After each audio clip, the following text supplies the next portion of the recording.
Welcome back to our Carinine, in which we're showing in a conversation about the rule of law here in the Bahamas as a central issue in our democracy is having this rule of law. We were discussing this question of access to the legal system, especially access to the courts, which I had indicated that there are people who feel that they are marginalized because they don't have the financial wherewithal to gain access, whereas those who have the means are privileged in the sense to get a more ready access. But there is also a sense in which in the Bahamas today there's a lot of people are questioning the legal system. There are so many complaints about it being clogged up and everything is moving so slowly that the slowness in itself proves to be almost an adversary for a lot of people. That has been a huge issue, particularly over the last 10 years. It's on the civil side, it's as bad as it's ever been, and it is to be bemoaned. In fact, it is a regional issue. Guyana recently held a constitutional referendum to include within its constitution a provision enabling the system to get rid of judges who failed to deliver rulings within 3 months. So we are seeing within the region a growing discomfort with delays in the court processes, particularly when it comes to the rendering of decisions. The Privy Council itself has indicated in a number of cases that as a general rule, 3 months is the time limit for giving a decision. Unfortunately, that particular rule is not as well adhered to as it ought to be. So that creates... and that creates backlogs, it creates delay, it frustrates business. It's a huge impediment to the ease of doing business in the Bahamas. And it's something which has driven a number of people in commerce to choose arbitration and other means of dispute resolution simply as a way of getting a result within a shortened period of time. And it's very important, particularly for those areas of the law where you cannot choose another forum. So for instance, in divorces, you would be concerned that because you have to go to the Supreme Court for the divorce to be finalized and for ancillary matters to be dealt with, that these things are dealt with relatively quickly.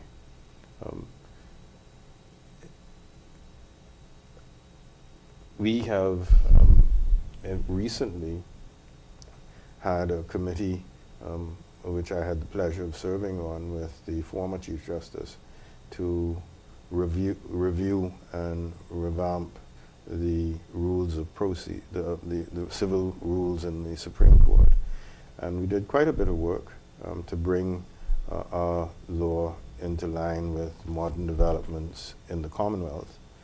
But unfortunately, those rules have not been implemented. And I'm hoping that at the earliest possible time, the new Chief Justice will agree to implement the rules.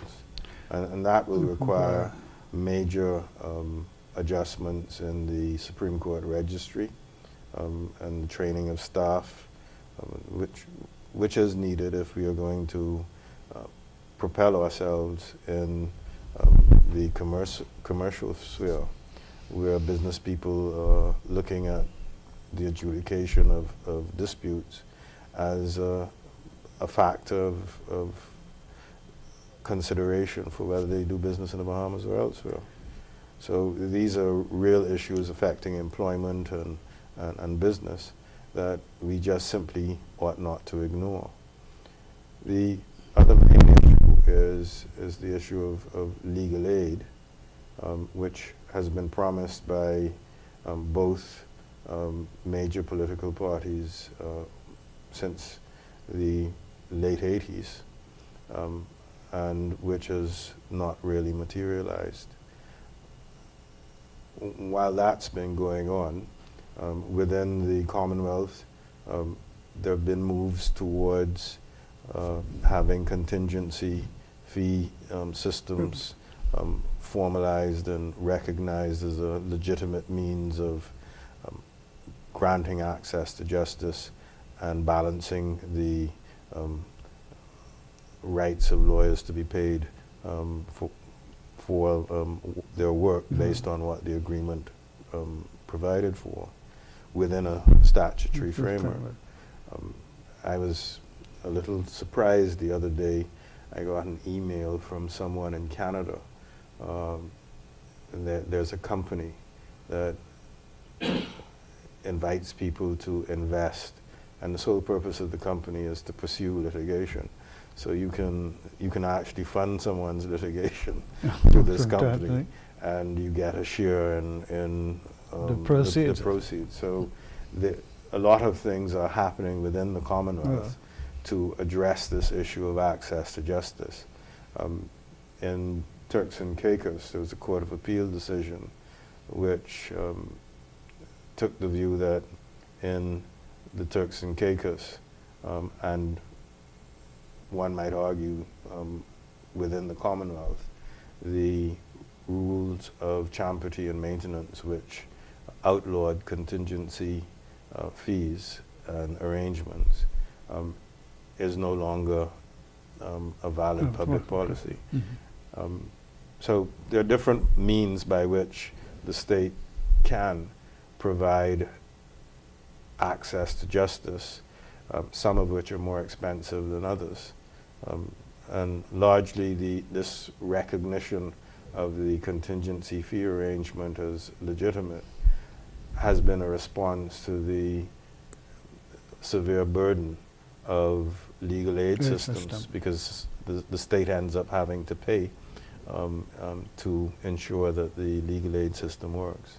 But in your comments, you were focusing primarily on the civil side, but most Bahamians, when they think about law and order, they really are thinking more of the criminal side. Well, the criminal law actually is a very small area of the law. It's a specialized subject. It's important to us, obviously, because of the context in which crime has mushroomed. But in terms of legal aid for the criminally accused, on all serious matters, we have had a brief fee system, which has, generally speaking, worked well. We are moving towards a public defenders unit, where a system of public defenders separated from the Attorney General's office is able to work to ensure that persons get the type of representation that they ought to get, even if they do not have the money to pay for it. Well, that would be a big social benefit and would answer the cry of persons who feel that their access is limited because of lack of funds. Well, it works well in Canada, and it works well in New Zealand and Australia. So that, and legal aid is available in England, so you just apply for that. But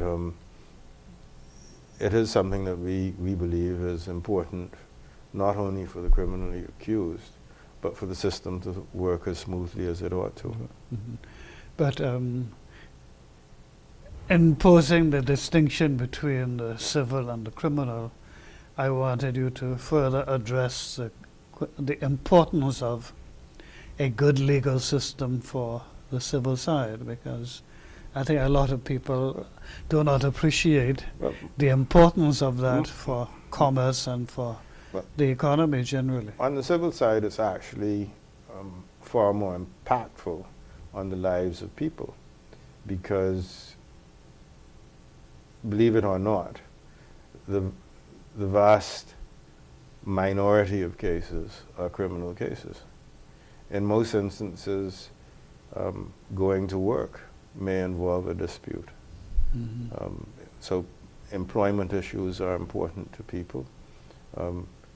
Even in the school system, you may have a situation where a child is suspended or expelled, and the parent wishes to challenge that decision to suspend or expel. The only place to go is either to court or to an arbitrator or a mediator.